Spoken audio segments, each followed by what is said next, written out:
और एक बात बताएं, हमारा देश भारत मनीषियों का देश, महापुरुषों का देश, संत गुरुओं का देश, यानी इस देश की संस्कृति सारे विश्व में सबसे आगे रही।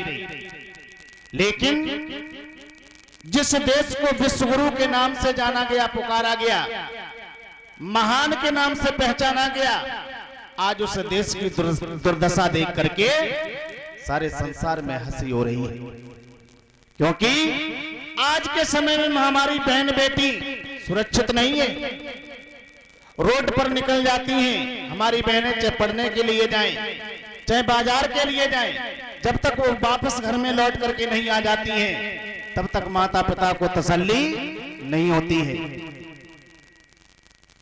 उस समय तक्षशिला, नालंदा, उदंतपुरी, विक्रमशिला इत्यादि जैसे महान शिक्षा के क्षेत्र रहे हमारे देश भारत में, जो कि दूर दूर से लोग आकर के हमारे देश में शिक्षा ग्रहण किया करते थे। शास्त्र और शस्त्र सभी का ज्ञान लेकर के अपने देश वापस चले जाते थे। लेकिन आज क्या हो रहा है बेटा सती, इसलिए कहना है कि ढोंगबाज का पीछा छोड़ो जो हमने तुमने पाला है, और विद्याओं को दूर भगा पहना दी कंठी माला है।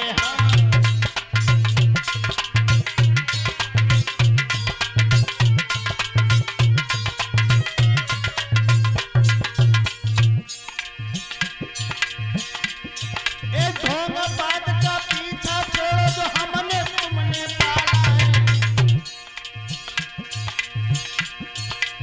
विद्याओं को दूर भगा पहना दी कंठी माला है।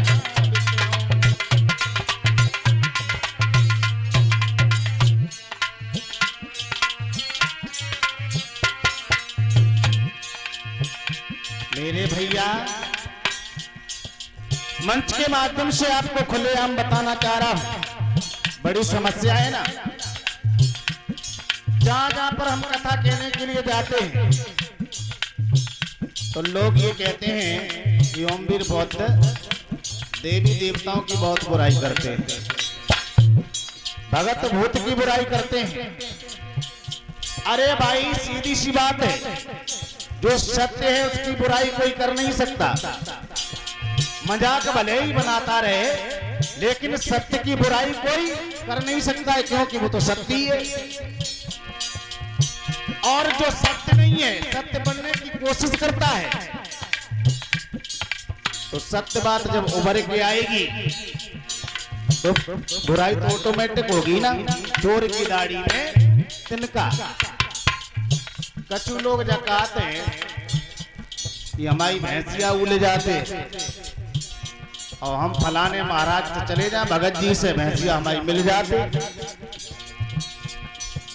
लोगों, क्या मेरे पास भैंस नहीं है कि मेरे पास और कोई चीज नहीं है, और कोई साधन नहीं है? जिस दिन से मैंने बौद्ध धर्म अपनाया, उस दिन से हमारे पास में भगत और भूत कभी पास नहीं आया। और मंच के माध्यम से चैलेंज देता हूं, तुम्हारे क्षेत्र में कितना भी बड़ा भगत हो, जितने मंत्र हो, जितने देवी देवता हो, सब ओमवीर के ऊपर छोड़ो। यदि मेरा एक बाल भी हिला दें तो हम जान जाएंगे कि तुम्हारे देवी देवता भूत भगत में शक्ति है।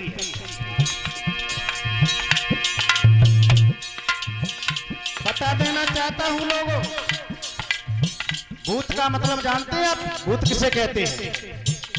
पढ़े लिखे लोग हैं, माता बहनें हैं। भूत का मतलब होता है बीता हुआ समय, वर्तमान, भूत, भविष्य। और भूत है कौन? हमारी माता बहनें पहले अपने लली लला से कहती थी, लला ऐसो करियो पीपरा ताई न जाइयो मन भूतरा रात है, कहती थी ना। पीपल के पास में भूत रहता है, लेकिन आप लोगों ने विचार नहीं किया। तुम्हें तो पीपल के पास जाने के लिए मना कर दिया, और वो लंगोट चढ़ाते रहे, जनेऊ चढ़ाते रहे, खड़ाऊ चढ़ाते रहे, लेकिन तुम्हें मना कर दिया। जबकि सारे संसार में पीपल पूजनी है। क्यों क्यों पूजनी है ये आपने जान पाया? वो मात्र इसलिए कि संसार में जितनी भी जीवन ज्योति जल रही है ऑक्सीजन के कारण। पीपल हमें शुद्ध ऑक्सीजन देता है। क्षमा करें, हमारे डॉक्टर साहब बैठे हैं। जब मरीज ज्यादा डिसबैलेंस होता है तो ऑक्सीजन की आवश्यकता होती है, वो भी सिलेंडर में आती है, पता नहीं शुद्ध है या अशुद्ध है। लेकिन पीपल हर समय 24 घंटे शुद्ध ऑक्सीजन देता है, जबकि अन्य वृक्ष हैं वो कार्बन डाइऑक्साइड छोड़ते हैं। और पीपल उल्टा करता है, कार्बन डाइऑक्साइड स्वयं सोखता है और ऑक्सीजन वापस देता है। उसी पीपल के नीचे बैठ करके तथागत बुद्ध ने ज्ञान प्राप्त किया था।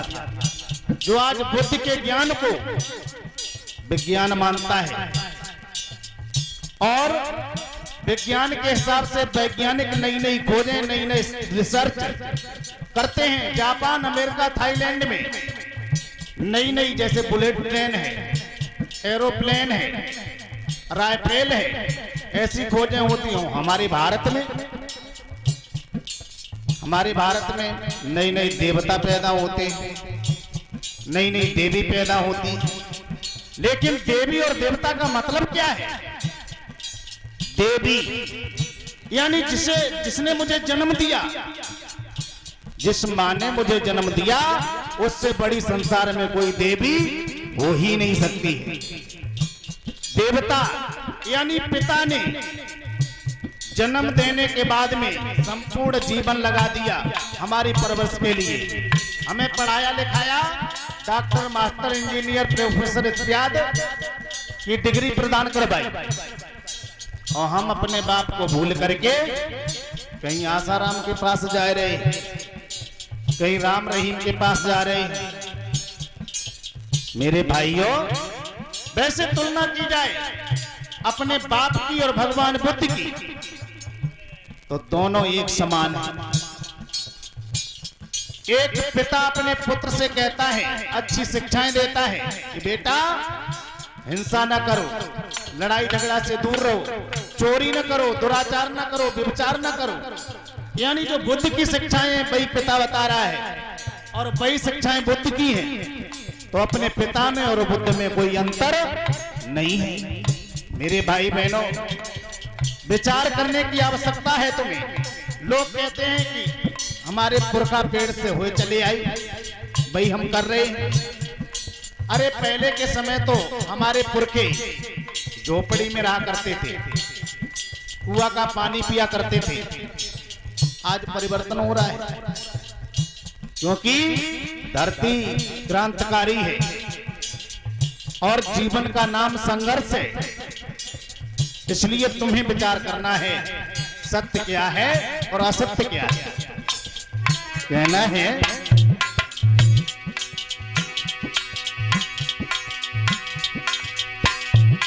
ये ढोंगबाज का पीछा छोड़ो जो हमने तुमने पाला है। विद्याओं को दूर भगा पहना दी कंठी माला है।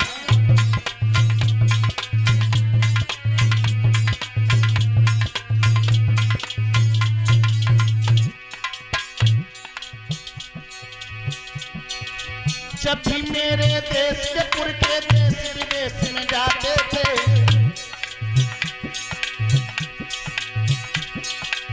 जब भी मेरे घर के पुरखे देश विदेश में जाते थे, विश्व गुरु की मिले उपाधि सम्मान का भी पाते थे। विश्व गुरु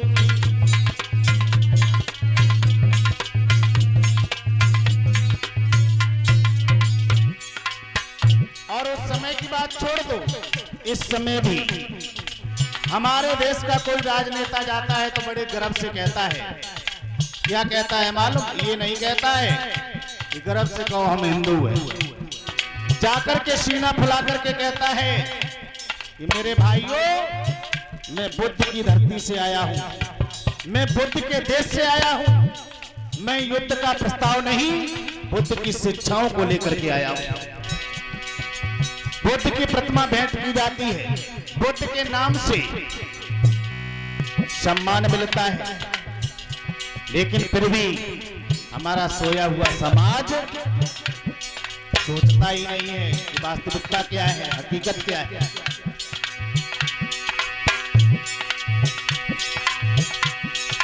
आज उन सबको भूल गए, क्या पिया भंग का प्याला है,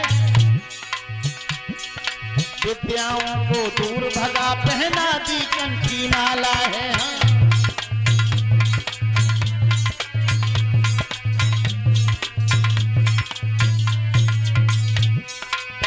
बोलिए भगवान बुद्धि की।